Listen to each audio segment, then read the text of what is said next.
Bismillahirrahmanirrahim. Assalamualaikum warahmatullahi wabarakatuh. Asyhadu an la ilaha illallah wa asyhadu anna Muhammadar Rasulullah. Alhamdulillah walhamdulillah thumma alhamdulillah wa nusalli wa nusallim ala Rasulillah wa ala alihi wa man tabi'ahu ila yaumil qiyamah. Rabbi shrah li sadri wa yassir li amri wahlul 'uqdatam min lisani yafqahu qawli. Ilahi anta maqsudi wa ridaka matlubi, a'tini mahabbataka wa ma'rifataka. Biridallah ta'ala al-Fatihah. A'udzu billahi minasy syaitanir rajim.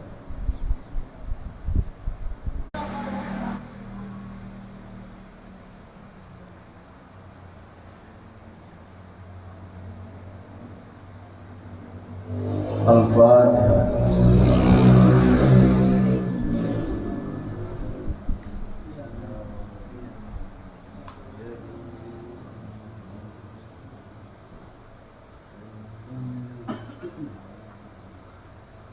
Al-Fatihah.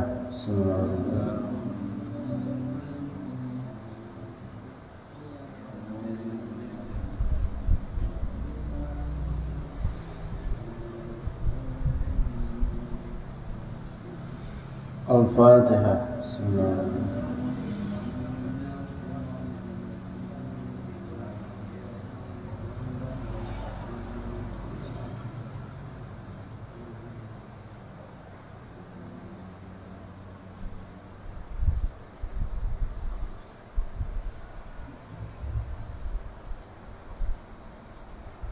Al-Fatihah.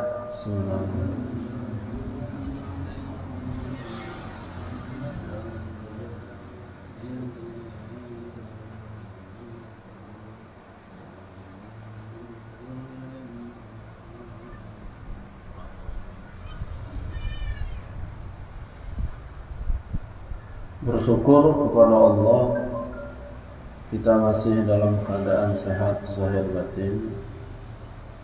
Salawat dan salam tercurahkan selalu kepada junjungan kita Nabi Muhammad sallallahu alaihi wasallam,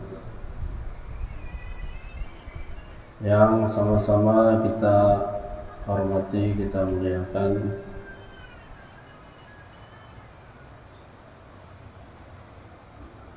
Sesepuh Malaki Khotaman yang sempat hadir pada malam hari ini, wabil khusus sahibul hajat Bapak Haji Slamet sekeluarga yang telah menyiapkan jauh hari persiapan pelaksanaan manakib kita pada malam hari ini. Mudah-mudahan jerih payah beliau dibalas oleh Allah Subhanahu wa ta'ala. Salawat dan salam selalu tercurahkan kepada junjungan kita Nabi Muhammad sallallahu alaihi wasallam. Mudah-mudahan kita semua diakui sebagai umatnya. Amin ya rabbal alamin. Terus kita untuk selalu istiqomah dalam mengamalkan amaliyah thariqah qadiriyah wa naqsyabandiyah, mulai dari amalan harian, pekan, dan juga amaliyah bulanan. Di mana saja. Alhamdulillah, saat ini di wilayah Bandar Lampung, di Kota Madia, kita sama-sama perhatikan terus berkembang.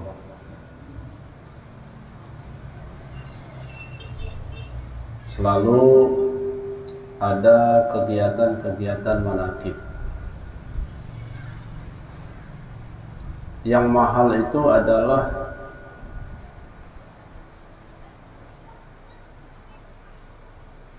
bekas manakibnya, bukan karena banyak jumlah yang hadir. Barangkali bisa saja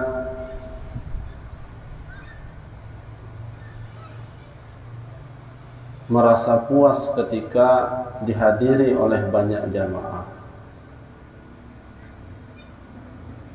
Banyak yang hadir harus bersyukur. Tetapi terus kita juga harus waspada. Apakah dengan banyaknya hadir itu menjadi lebih dekat kita kepada Allah, atau timbul sifat-sifat buruk yang semestinya tidak hadir?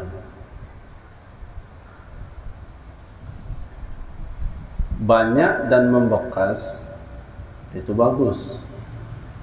Sudahlah banyak membekas. Tetapi poin utamanya adalah bekasnya itu. Dan jangan sampai pula rajin ikut manakib tapi enggak ada bekas. Manakibnya rajin tapi ghibahnya rajin. Manakibnya rajin tapi memfitnahnya rajin. Manakibnya rajin tetapi untayan mutiara jauh dari pelaksanaan. Ini kalimat ini untuk memacu bagi siapa saja yang mengadakan manakib, jangan berputus asa, jangan bersedih hati ketika yang hadirnya sedikit.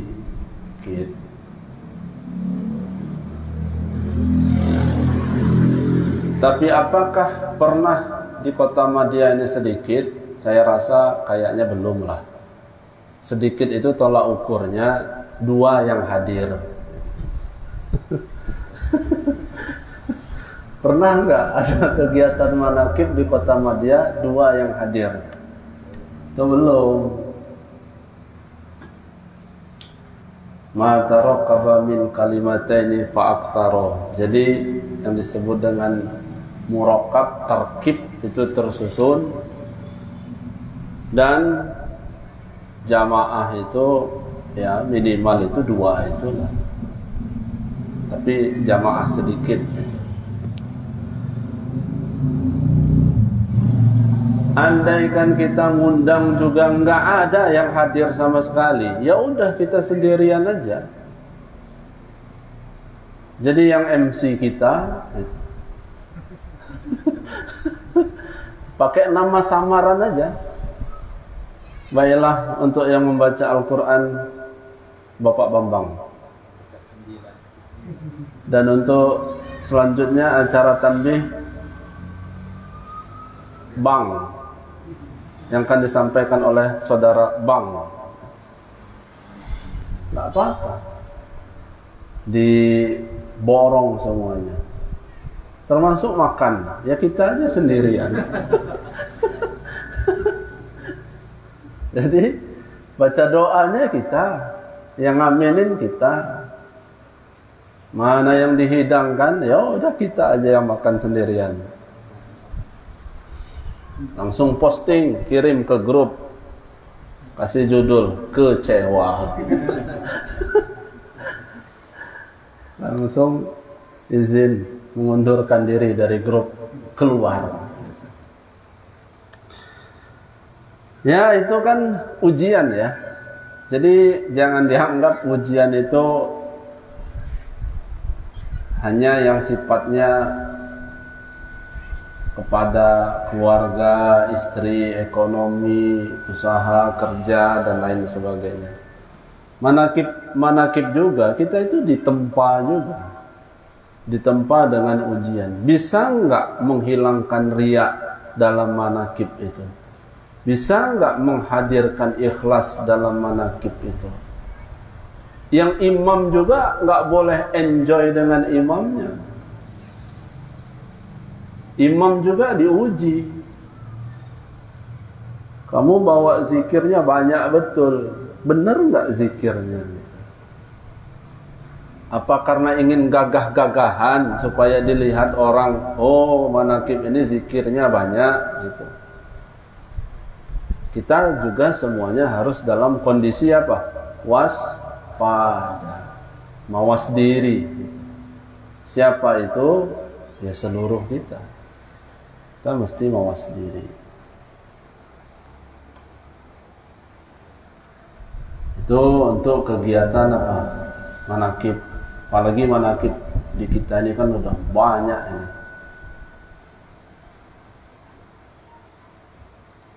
Lanjut. Bismillahirrahmanirrahim. Bunyi terus ini. Kalau ada yang paham itu dibantu Pak Haji Selamat itu. Kesian beliau. Kalau ada yang paham.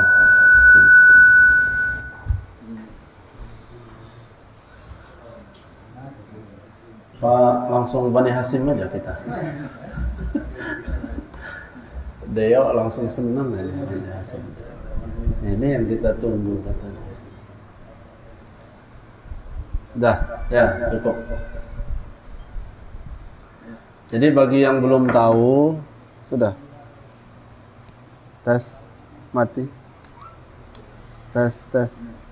Halo. Kopi, tes. Mati. Ya, dah.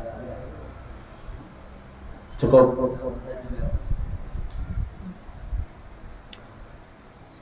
Jadi bagi yang belum tahu, Pak Haji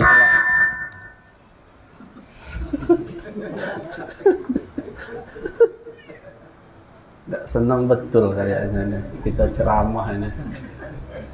Tadi acara tadi biasa aja.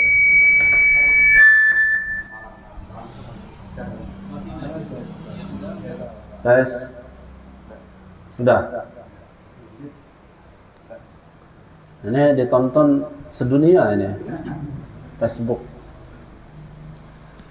Jadi bagi yang belum tahu Pak Haji Selamat, nah ini Pak Haji Selamat itu ini. Nah.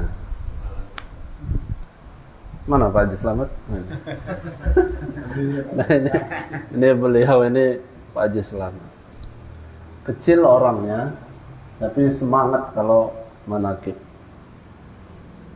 Kayaknya angkatan berapa ya Pak Haji ini ya? Hah? 24 ya? Kayaknya udah jauh lah. Hah? Ibunya yang rajin. Bismillahirrahmanirrahim. Yang bagi litalibil ilmi, seyogianya bagi pencari ilmu, wahai para santri, wahai para ikhwan, ayyakhtara min kulli ilmin, untuk selalu memperhatikan, memilih ilmu ahsanahu yang terbaik, wa ma yahtaju, dan apa saja yang dibutuhkan. Pilih-pilih ilmu itu, sebab ilmu itu luas, kal bahri.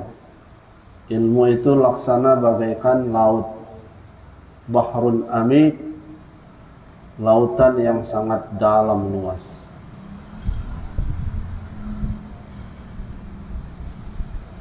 Ilaihi, kepada ilmu tersebut, fi amri dinihi,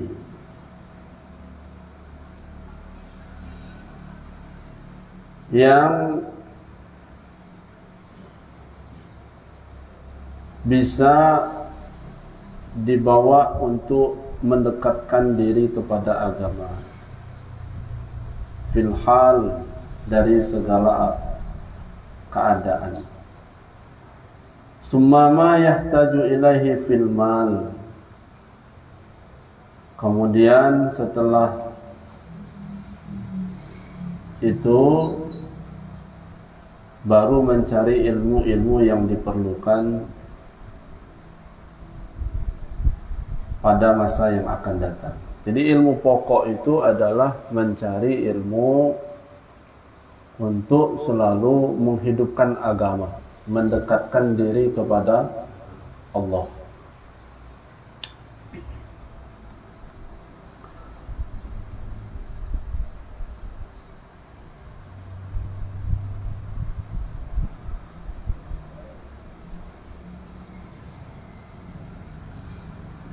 Wa yuqaddimu ilmu tauhid.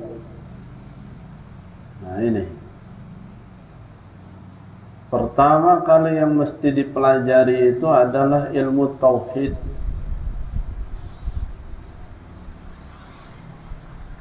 Itu ilmu tauhid. Kenali anak cucu dengan ilmu tauhid. Gimana mau ngenali bapaknya nggak paham? Gimana mau ngenali kakeknya nggak paham? Dulu tahun 90-an, masa-masa kecil dulu, 80, 70, itu surau-surau, musola-musola menjelang maghrib itu selalu dikumandangkan wujud qidam baqa mukhalafatun lil hawadisi, yang sudah 10 tahun terakhir ini enggak kedengaran lagi itu. Betapa hebatnya masa dulu mengenali ilmu-ilmu tauhid. Minimal apa? Minimal menghafal untuk kalangan anak-anak. Tetapi untuk kalangan sekelas mukarramin, ini yang hadir ini kan yang hadir ini kan S4 ini. Sesepuh-sesepuh. Maka bersujud syukur kepada Allah, kita dipertemukan dengan guru yang mengajarkan kita ilmu tauhid. Walaupun dari sisi waktu kita termasuk terlambat. Di usia 40 baru kenal gitu. Nih jangan tersinggung ya ngomong ini ya, jangan tersinggung. Di usia 50 baru kenal. Di usia 60 baru kenal. Nah, kenapa begitu? Untuk membelanya lah. Kenapa begitu? Salah satu di antaranya karena sudah mulai berkurangnya yang mengajarkan ilmu tentang itu. Nggak banyak yang bisa ngajar seperti itu. Ketika kita dipertemukan oleh guru kita atas kudrah Allah, maka kita mesti bersujud syukur. Walaupun judulnya dari sisi waktu seperti itu, tapi bagi kalangan ikhwan, bagi seorang mukmin tidak ada kata terlambat. Tidak ada kata terlambat.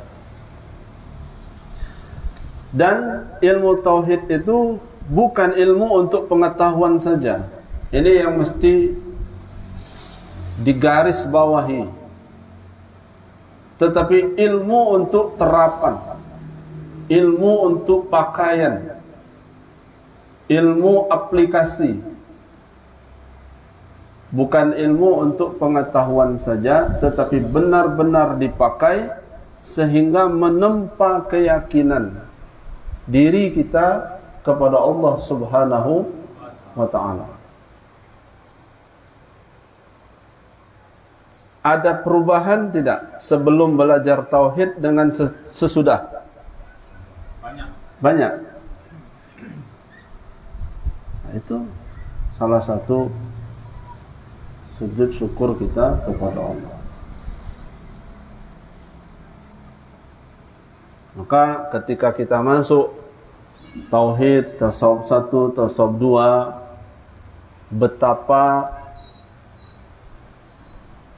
tercengangnya kita. Banyak sekali rahasia-rahasia yang ada tapi tidak terlihat.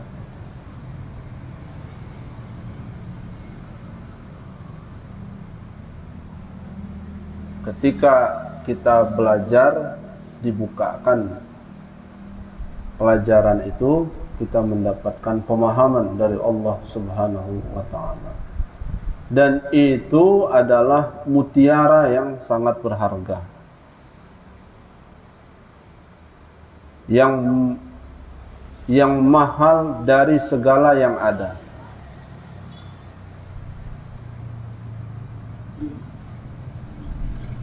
Jadi tingkatannya itu syariat, thariqat, hakikat, dan ma'rifat.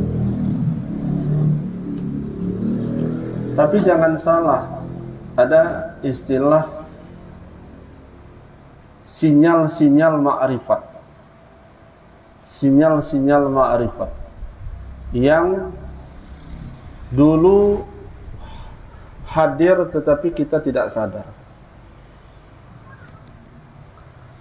Jangan salah, bapak-bapak hadirin jamaah ikhwan rahimakumullah, sinyal-sinyal ma'rifat. Mana? Satu di antaranya adalah, sifat lupa. Lupa. Dan memang manusia ini tempatnya apa? Lupa. Al-insan mahallul khata'i wan nisyan. Betapa jengkelnya ketika orang dalam posisi lupa.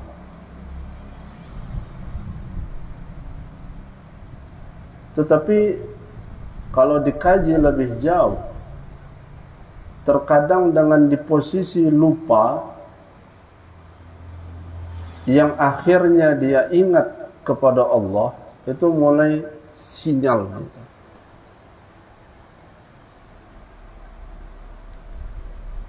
Turunan dari lupa itu adalah menghilangkan diri.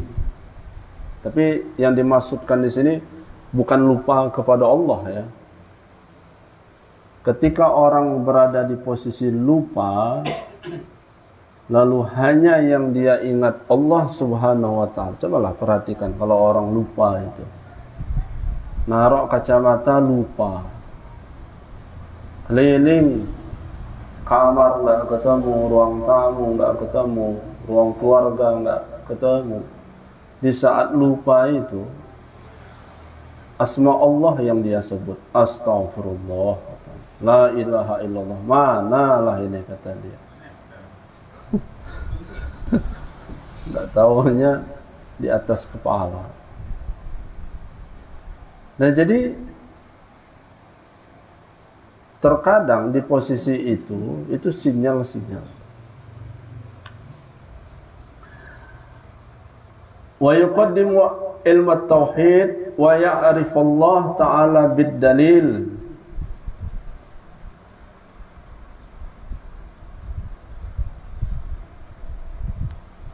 Dan juga mengetahui Allah Subhanahu wa ta'ala beserta dengan dalil. Dan ini kita pelajari Ada berapa sifat Allah, ada berapa mustahil bagi Allah, ada berapa jaiz di Allah. Dari 20 sifat itu ada sifat nafsiyah, ada sifat salbiyah, ada sifat ma'ani, ada sifat ma'nawiyah. Mana yang nafsiyah, mana yang salbiyah, mana yang ma'ani, mana yang ma'nawiyah. Dari 20 sifat itu, pucuknya itu terletak kepada ma'nawiyah. Qadirun, muridun, alimun, sami'un, basirun, mutakallimun. Itu ketujuh itu, itulah sebagai hakiki mutlak yang menggerakkan itu semua, maknawiyahnya. Dan kita diajari, diumpamakan ibarat seperti burung di dalam sangkar.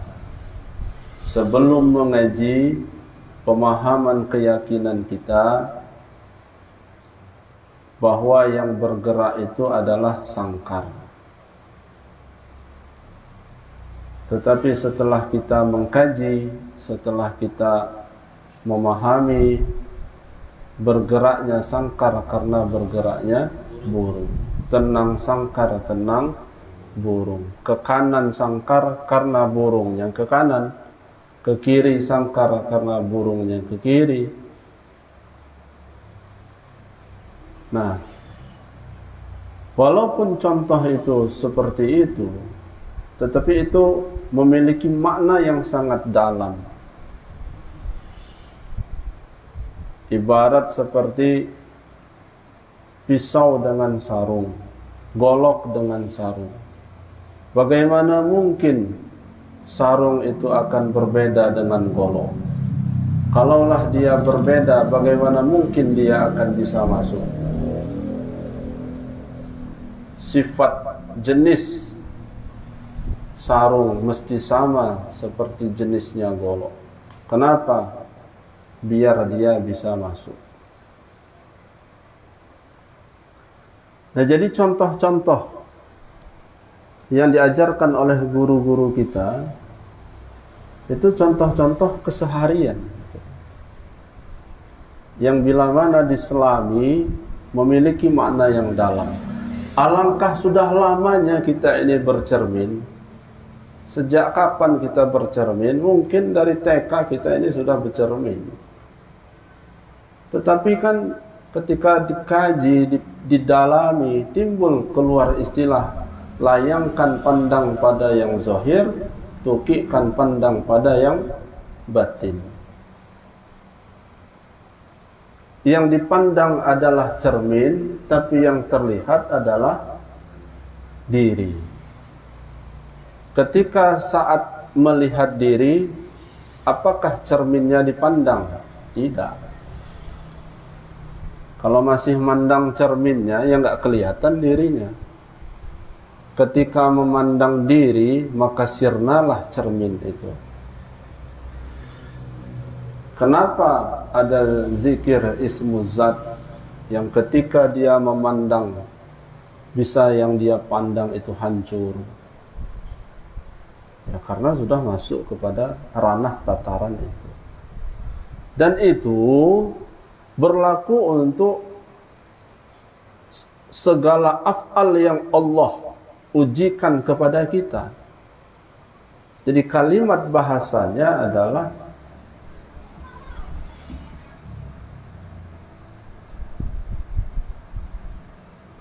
sifat memuji zat dengan asma'nya, zat menguji sifat dengan af'alnya.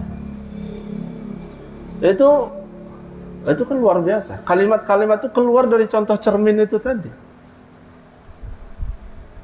Dan itu sangat sulit ketika dipraktekkan. Masih enggak tersinggung sampai malam ini kita? Masih? Masih. Tersinggung sama kawan masih? Dengan segala apa yang dia lakukan terhadap diri kita. Entah karena janji enggak ditepati, entah karena sudah ngelis berangkat touring enggak berangkat-berangkat, entah karena sudah di WA enggak ada yang respon. Pak Chan ini kan gitu, WA terus, terserah kata Pak Chan, ada yang respon apa enggak itu. Yang penting WA kata dia. Nah, apakah sifat tersinggung itu masih ada pada diri kita? Insya Allah masih. Ketika kita melihat af'al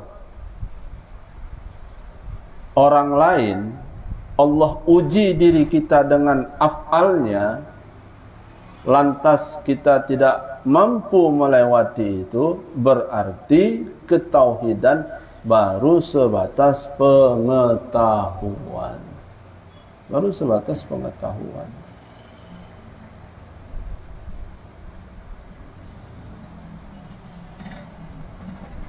Zikir ini bisa enak, bisa keras, bisa banyak karena lagi akur sama istri. Tapi pas lagi nggak akur, rasa-rasanya sih tarik 3 kali. La ilaha Sayyiduna Muhammadur Rasulullah. Udah nggak keluar-keluar. Ambil selimut, ambil bantal, tidur gitu.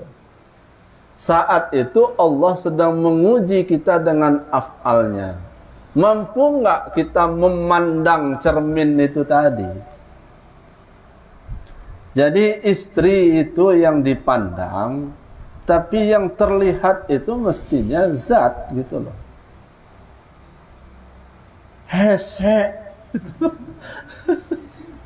abot, susah gitu kan.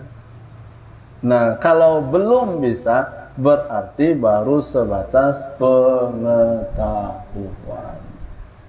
Sebatas pengetahuan. Gimana supaya bisa dipraktekkan itu? Ya belajar terus gitu. Harus banyak soal.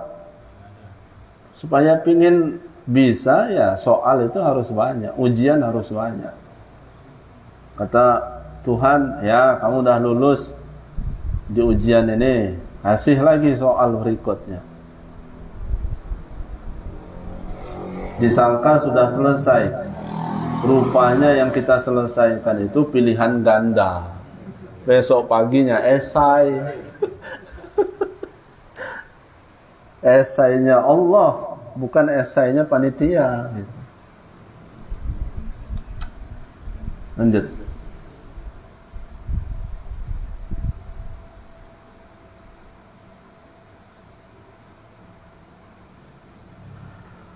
Fa inna imanal muqallidi, karena imannya orang-orang yang taklid, wa in kana sahihan indana, dan apabila ada di sisi kita, lakin yakunu athiman bitarkil istidlal. Jadi ada imannya orang taklid tanpa mengetahui dalil, sekalipun dia sah dalam pendapat bitarkil istidlal.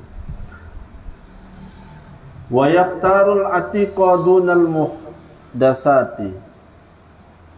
Para santri harus mempelajari ilmu-ilmu ulama salaf. Qalu alaikum bil atiki wa iyyakum wal muhdatsat wa iyyaka an tasghila bihadzal jadal.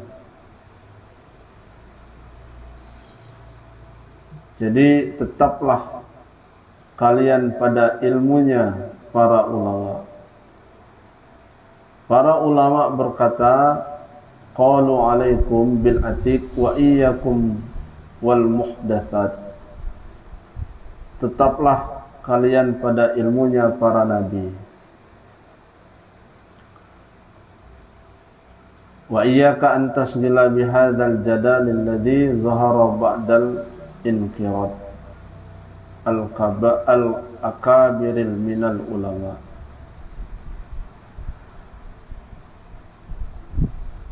Wa amma ikhtiyarul ustaz,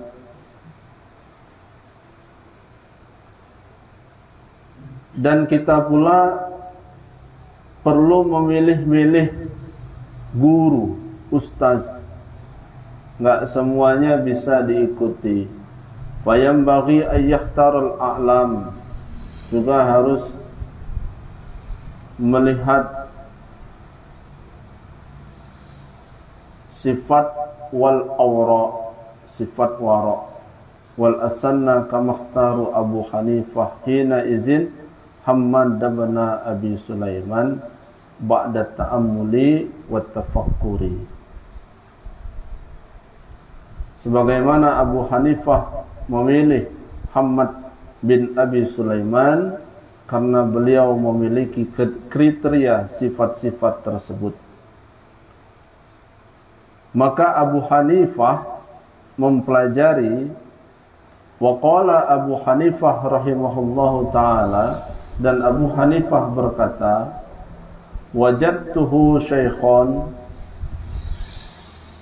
beliau adalah seorang guru, waquran haliman saburan, yang memiliki akhlak yang mulia dan juga orang yang sabar.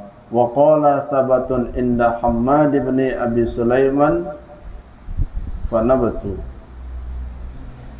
aku bertahan mengkaji kepadanya hingga aku seperti sekarang.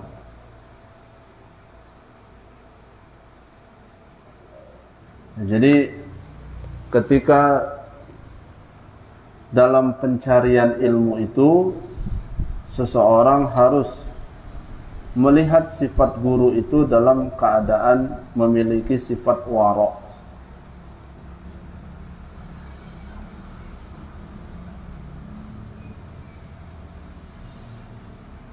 Titik sampai di situ.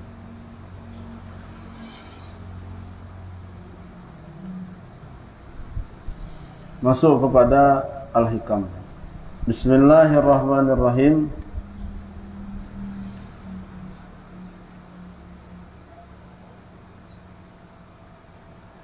Idfin wujudaka fi ardil khumul, fama nabata mimma lam yudfan la yatimmu nata'iju. Idfin wujudaka, tanamlah dirimu, fi ardil khumul, dalam tanah kerendahan.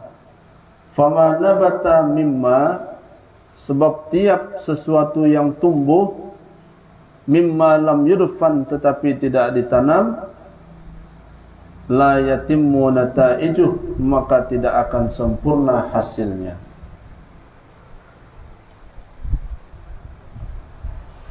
Musannif memberikan informasi berdasarkan pengalaman. Jadi kitab Al-Hikam yang dikarang oleh Syekh Ibnu Athaillah As-Sakandari ini, hikmah-hikmah yang ada di dalamnya itu merupakan pengalaman-pengalaman spiritual beliau.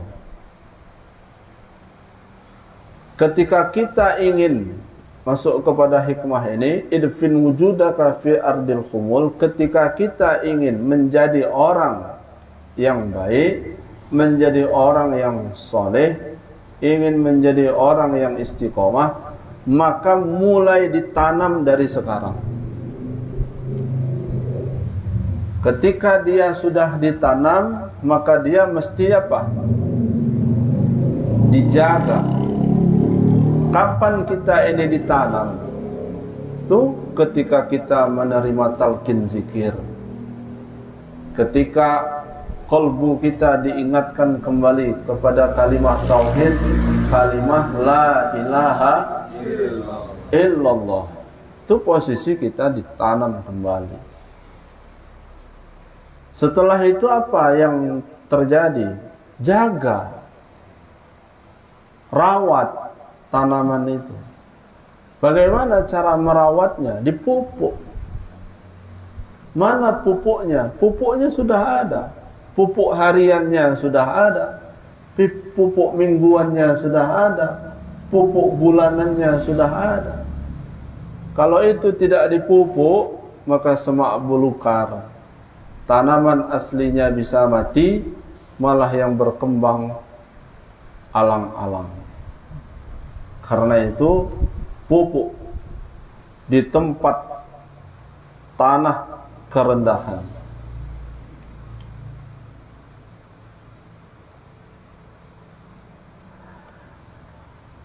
Mana fa'al qalba syai'un mithlu uzlah yadkhulu biha midana fikrah.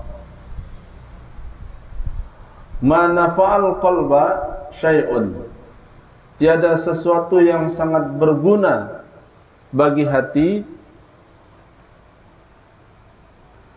misla uzlatin yadkhulu biha midana fikrah, sebagaimana perumpamaan menyendiri untuk masuk kepada medan uzlah, tafakkur. Jadi tafakkur itu pemahaman sementara adalah berpikir, meningkat kepada merenung, mengevaluasi. Tetapi puncaknya adalah tanya jawab antara zat dengan sifat, bertafakkur. Kaifa yasruku qalbun suwarul aqwan, bagaimana akan terang kolbu kita, hati kita,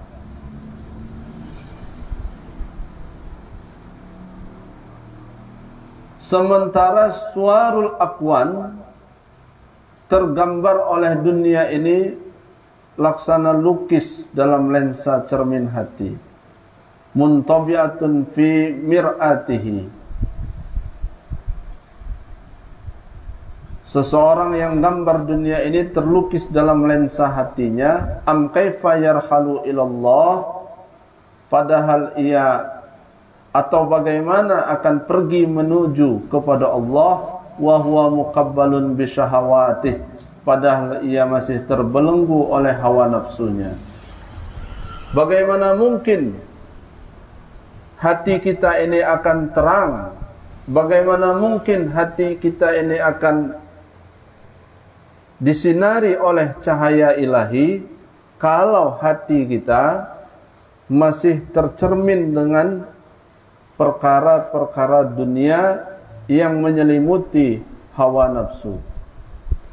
Am kaifa yatma'u ayyadkhula hadratullah wa huwa lam yatatahhar min janabati,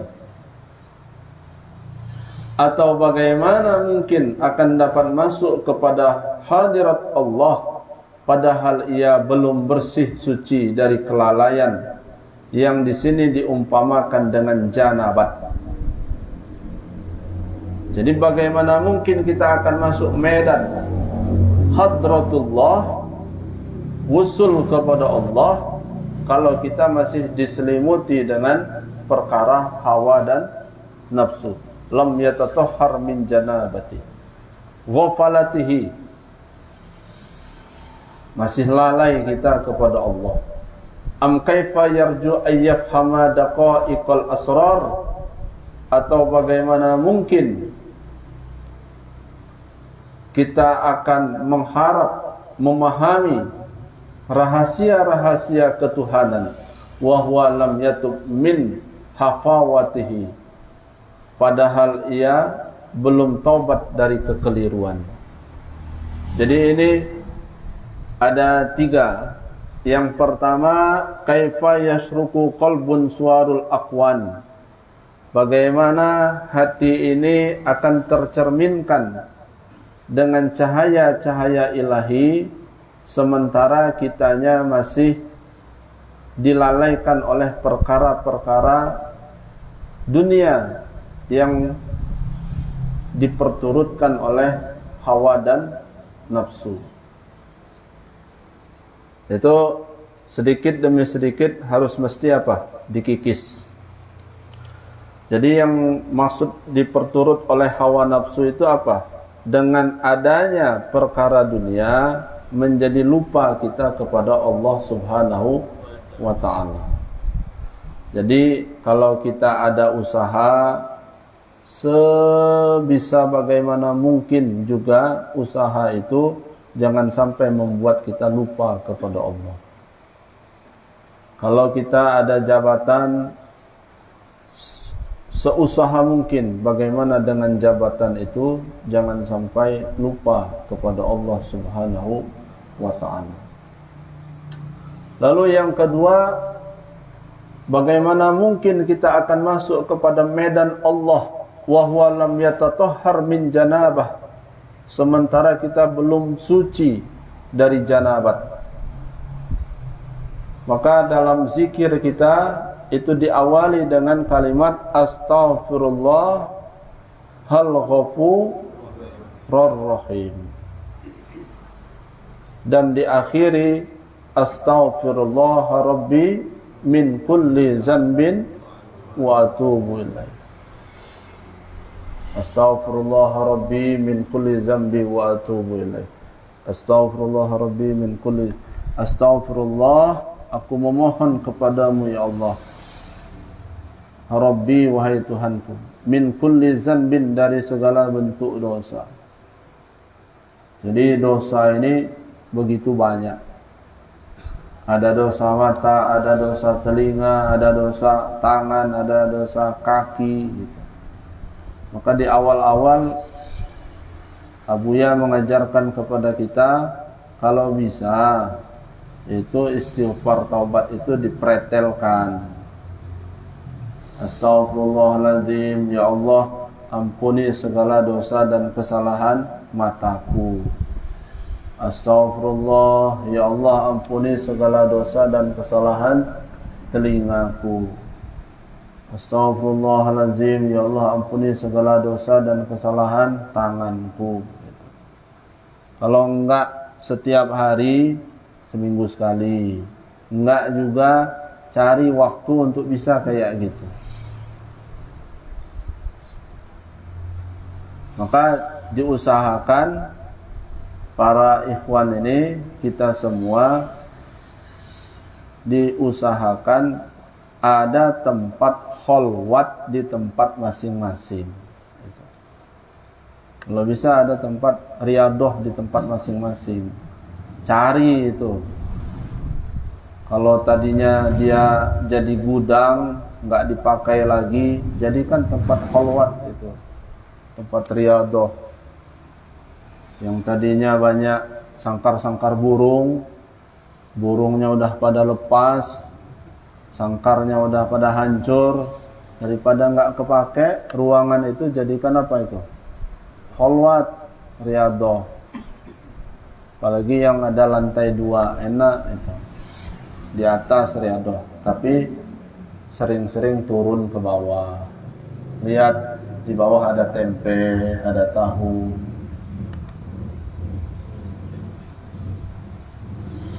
Lalu yang selanjutnya, bagaimana mungkin kita akan berharap akan memahami ma'rifat kepada Allah, mengungkap tabir rahasia Allah, wa huwa lam yatub min hafawatihi, sementara kita belum masuk kepada medan taubatnya Allah. Wattaqullaha wa yu'allimukumullah, bertakwa kepada Allah dan Allah akan mengajarkan kalian. Man amila bima alima warathahullah ilma ma lam ya'lam.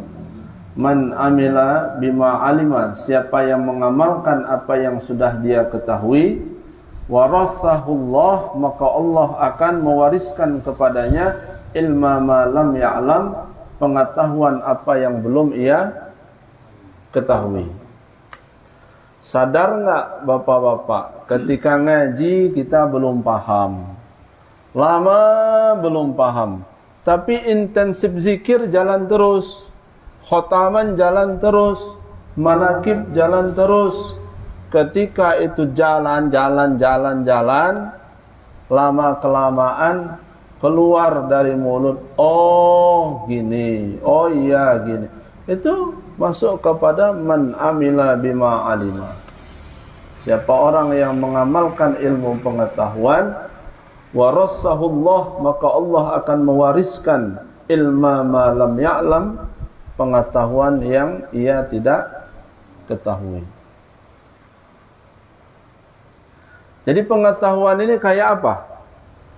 Kayak rezeki kalau diperhatikan. Ngasih pagi, apa sajalah bentuknya, apa ngasih uang, apa ngasih makanan, maka berlipat ganda akan Allah balas. Itu bisa siang, bisa sore, bisa besok, bisa lusa gitu. Nah, berlipat ganda rezeki yang Allah berikan kepada kita itu melalui asbab, bisa dari sedekah meskipun hanya kecil. Jadi ngasihnya sedikit tapi baliknya banyak. Sama halnya ilmu pengetahuan. Ilmu pengetahuan juga begitu. Dipelajari, susah untuk dipahami gitu. Susah untuk dicerna. Tetapi karena diamalkan apa yang sudah ada, dengan sendirinya Allah memberikan, Allah membukakan pintu hidayah.